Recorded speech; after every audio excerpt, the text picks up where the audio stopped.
Hello students, आज हम लोग क्लास 9 का चैप्टर मोशन का आज लास्ट क्लास करने जा रहे हैं ना। तो लास्ट क्लास में लास्ट टॉपिक जो बचा हुआ है सर्कुलर मोशन, है ना। Circular motion, uniform circular motion. तो एक्चुअली सर्कुलर मोशन होता क्या है? तो जब भी कोई ऑब्जेक्ट कोई भी कर्व पाथ में, सर्कुलर पाथ में मूव करता है किसी एक पॉइंट, फिक्स पॉइंट के चारों तरफ से, तो उसको हम लोग क्या बोलते हैं? Circular motion. The motion in which an object moves in a circular path around a fixed point is called circular motion. तो लिख लो, सर्कुलर मोशन क्या है? कोई एक फिक्स पॉइंट के चारों तरफ सर्कुलर पाथ में अगर कोई ऑब्जेक्ट मूव करता है तो उसको हम लोग क्या बोलते हैं? Circular motion. जैसे हम लोग का अर्थ मूव करता है सन के चारों तरफ, है ना। तो सन एक फिक्स पॉइंट हो गया और सन के चारों तरफ सर्कुलर पाथ में मूव करते हैं, तो ये कौन सा मोशन हो जाएगा? Circular motion. जैसे इलेक्ट्रॉन मूव करता है न्यूक्लियस को अगर फिक्स पॉइंट मान लोगे, न्यूक्लियस एटम में जो न्यूक्लियस होता है उसको फिक्स पॉइंट होता है, इलेक्ट्रॉन उसके चारों तरफ मूव करता है, तो वो कौन सा मोशन हो जाएगा? Circular motion. ठीक है। फैन जो मूव करता है, फैन का जो ब्लेड मूव करता है, फैन के एक्सले के चारों तरफ मूव करता है, तो वो क्या हो जाएगा? Circular motion. क्लियर? जैसे बाइसाइकिल का व्हील हो गया, बाइसाइकिल का व्हील अपने एक्सले के चारों तरफ मूव करता है, तो मतलब सर्कुलर पाथ में, तो उसको हम लोग क्या बोलेंगे? Circular motion. ठीक है। तो सर्कुलर मोशन क्या हुआ? N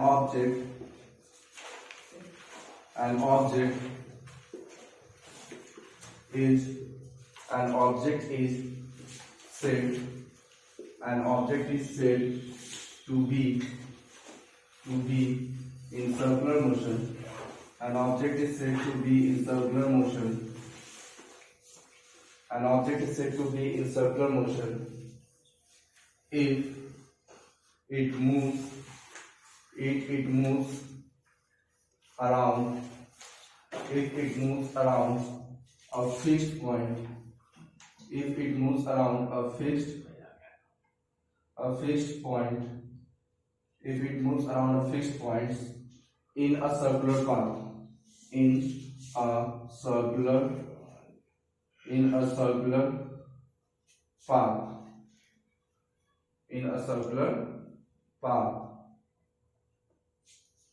circular path. ठीक है। Example, motion of the earth around the sun, motion of the earth around the sun,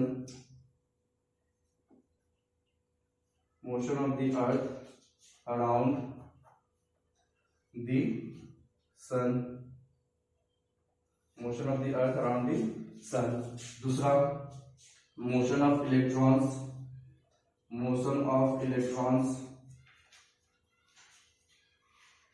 around the nucleus in an atom, around the nucleus in an atom. ठीक है, जल्दी से उतार लो। Next topic जो हम लोग इसके बाद करना है वो है यूनिफॉर्म सर्कुलर मोशन। क्लियर है? तो इसको उतार लो पॉज करके, फिर उसके बाद हम लोग यूनिफॉर्म सर्कुलर मोशन करते हैं।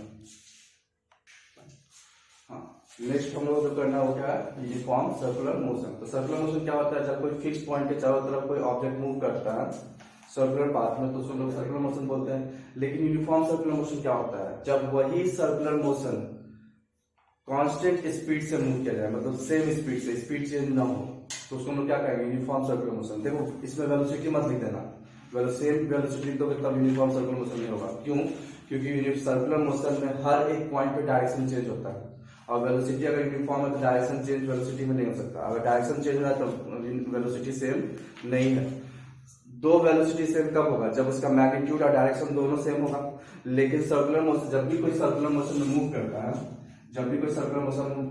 तो इस पॉइंट में इसका डायरेक्शन ये है, तो इस पॉइंट पे इसका डायरेक्शन ये हो जाएगा, इस पॉइंट पे इसका डायरेक्शन ये हो जाएगा, इस पॉइंट पे इसका डायरेक्शन ये हो जाएगा, मतलब जो भी इसका टेंजेंट होगा वही इसका डायरेक्शन होगा। ठीक है। तो टेंजेंट हर एक पॉइंट पे, सर्कल का टेंजेंट चेंज होता है, सर्कल का टेंजेंट हर एक पॉइंट पे क्या होता है? चेंज होता है। जब चेंज होता है तो इसका मतलब हर एक पॉइंट पे मोशन का डायरेक्शन चेंज हो रहा है। जहां पर मोशन का डायरेक्शन चेंज हो रहा है मतलब वेलोसिटी हमेशा चेंज हो रहा है, इवन इसका स्पीड सेम हो। तो सर्कुलर मोशन में स्पीड सेम होता है, वेलोसिटी नहीं, याद रखना। स्पीड सेम होता है यूनिफॉर्म सर्कुलर मोशन में, स्पीड सेम होता है, वेलोसिटी सेम नहीं होता है, ठीक है। तो an object is said to be in uniform circular motion if it moves around a fixed point in circular path with same speed, ठीक है, सेम स्पीड से मूव करे, ठीक है। तो उसको हम लोग क्या बोलेंगे, यूनिफॉर्म सर्कुलर मोशन, ठीक है। तो क्या हो गया uniform circular motion, N object is said an object is said to be in uniform circular motion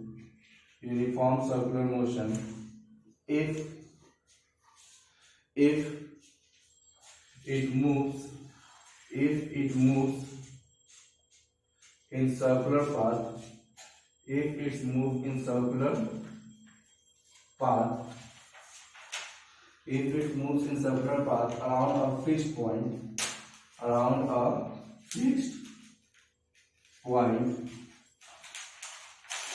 with constant speed, constant मतलब एक जैसा स्पीड चेंज नहीं होगा, with constant स्पीड, इसका स्पीड हमेशा क्या होगा, सेम होगा। तो इसको हम लोग क्या बोलेंगे, यूनिफॉर्म सर्कुलर मोशन। तो इसमें स्पीड कभी भी चेंज नहीं होगा। तो ठीक है, तो अभी हम देखो यूनिफॉर्म लीनियर मोशन लिख पढ़े हैं, और uniform circular motion. Uniform linear motion क्या था, स्ट्रेट लाइन में जो मोशन होता था। यूनिफॉर्म सर्कुलर मोशन क्या है, जो कर्व लाइन में मोशन हो रहा है। यूनिफॉर्म लीनियर मोशन में वेलोसिटी सेम होता था, और यूनिफॉर्म सर्कुलर मोशन में वेलोसिटी सेम नहीं है, स्पीड सेम है। क्यों, क्योंकि यूनिफॉर्म लीनियर मोशन में सेम डायरेक्शन जा रहे थे, लेकिन सर्कुलर मोशन में डायरेक्शन बार बार चेंज हो रहा है, तो वेलोसिटी सेम नहीं है, हाँ स्पीड दोनों का सेम होता है, ठीक है। तो हम लोग इसमें लिख सकते हैं what are the difference between uniform linear motion and uniform circular motion. तो लिख लो उसको, इसको रख कर उतार लेना।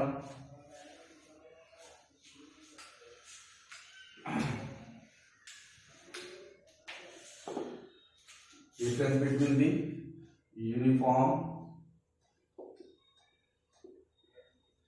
Linear motion and uniform circular motion। Uniform linear motion क्या था, यूनिफॉर्म लीनियर मोशन में क्या हो रहा था, ऑब्जेक्ट स्ट्रेट लाइन में ट्रेवल कर रहा था, ठीक है। यूनिफॉर्म लीनियर मोशन में ऑब्जेक्ट क्या कर रहा था, स्ट्रेट लाइन में ट्रेवल कर रहा था, ठीक है। तो इसमें लिख देंगे in this object travels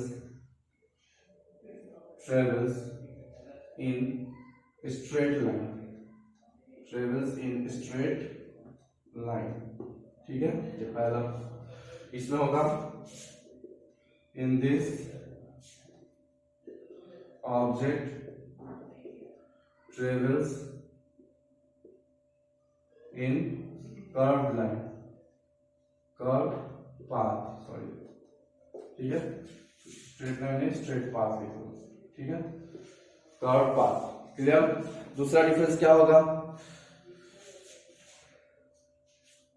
इसमें यूनिफॉर्म लीनियर मोशन में वेलोसिटी सेम होता है, the velocity remains same in uniform, मतलब डायरेक्शन इसमें चेंज नहीं होता है, इसमें डायरेक्शन चेंज होता है। तो इसमें लिख सकते हैं डायरेक्शन से लिख लो, the direction of the object doesn't change in this direction of the object, in this direction of the object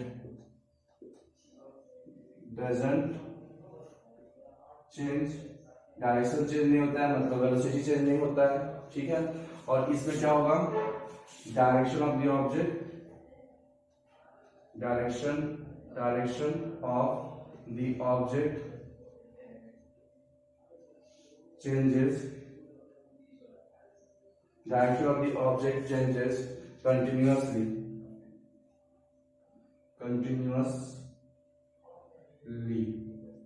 इसमें direction of the object change होगा कंटिन्यूअसली, क्लियर है।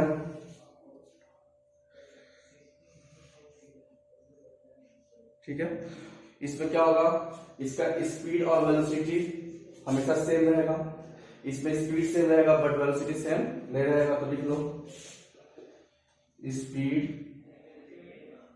And velocity, speed and velocity remains same, speed and velocity remains same. इसमें क्या होगा, speed remains same but velocity changes. ठीक है, तो ये तीन डिफरेंस हुआ। क्या क्या हो गया लीनियर इक्वेशन में, सॉरी लीनियर मोशन में। Linear motion, uniform linear motion में स्ट्रेट टाइम में जाता है ऑब्जेक्ट, और यूनिफॉर्म सर्कुलर मोशन में कर्व पाथ पे ऑब्जेक्ट मूव करता है। दूसरा, इसका डायरेक्शन चेंज नहीं होता है लीनियर मोशन का, उसका डायरेक्शन सर्कुलर पाथ का हर एक पॉइंट पे इसका डायरेक्शन चेंज होते रहता है। इसमें क्या होता है, वेलोसिटी और स्पीड दोनों कांस्टेंट रहता है। इसमें क्या होता है, स्पीड कांस्टेंट रहता है लेकिन वेलोसिटी चेंज होते जाता है ना। तो ये दोनों का difference between uniform linear motion and non uniform linear motion and. तो नेक्स्ट टॉपिक जो है revolutionary period. Revolutionary period actually में होता क्या है, जब ध्यान दो कोई भी ऑब्जेक्ट जब सर्कुलर मोशन में मूव करता है, तो जब जहां से स्टार्ट करता है मूव करके वापस उसी पोजीशन पे आता है तो एक सर्कल कंप्लीट होता है। कोई भी ऑब्जेक्ट जब सर्कुलर मोशन मूव करेगा, सपोज इस पोजीशन से स्टार्ट किया और मूव करके वापस इस पोजीशन पे आया तो एक सर्कल बना। तो जब कोई भी ऑब्जेक्ट जहां से स्टार्ट करता है सर्कुलर मोशन में मूव करके वापस उसी पोजीशन पे आता है, तो इतना डिस्टेंस ट्रेवल करने में जितना उसको टाइम लगता है उसी को हम क्या बोलते हैं, रिवोल्यूशनरी पीरियड। तो time taken by an object, the time taken by an object to complete one revolution while moving in circular motion is called revolutionary period।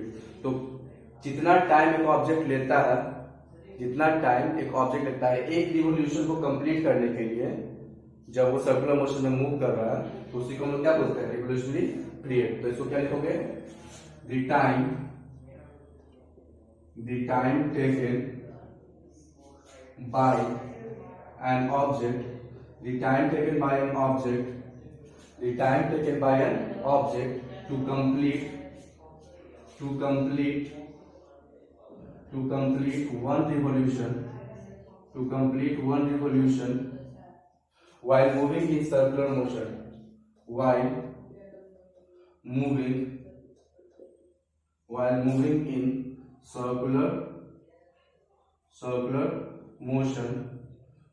in circular motion is called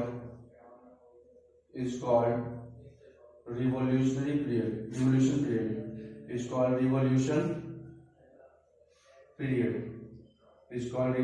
period। तो एक पूरा circular motion मतलब एक पूरा circular path cover करने में जितना time लगा उसी को हम क्या बोलेंगे,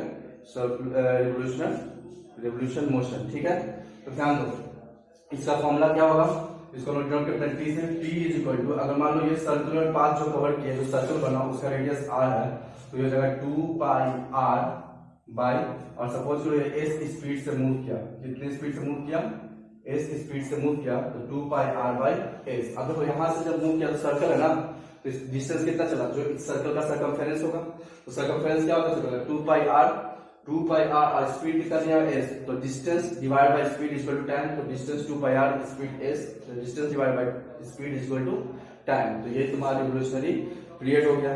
इससे रिलेटेड एक क्वेश्चन करते हैं हम लोग। क्वेश्चन लिखो,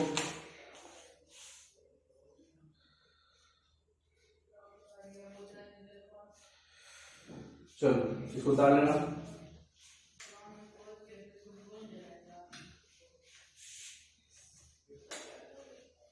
क्वेश्चन लिखो, a cyclist goes around a circular track, a cyclist goes around a circular track,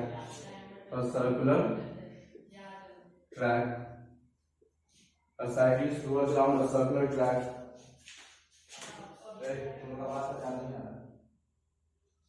तुम्हारा खास है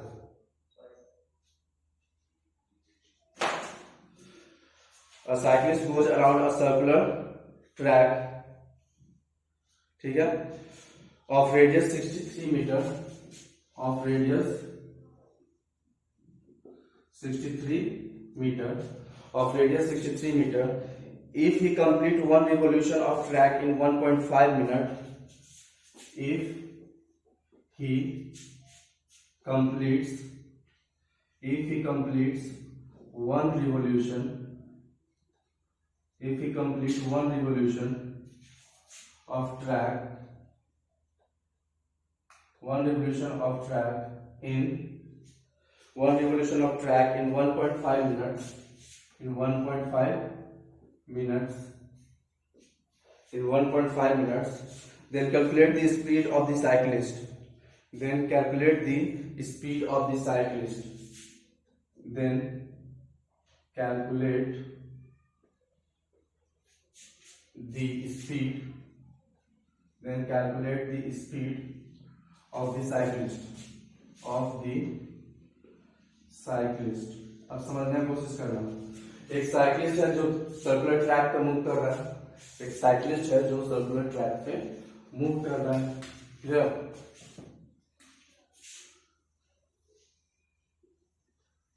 ये सर्कुलर ट्रैक है, इस पे एक साइकिलिस्ट मूव कर रहा है, ठीक है।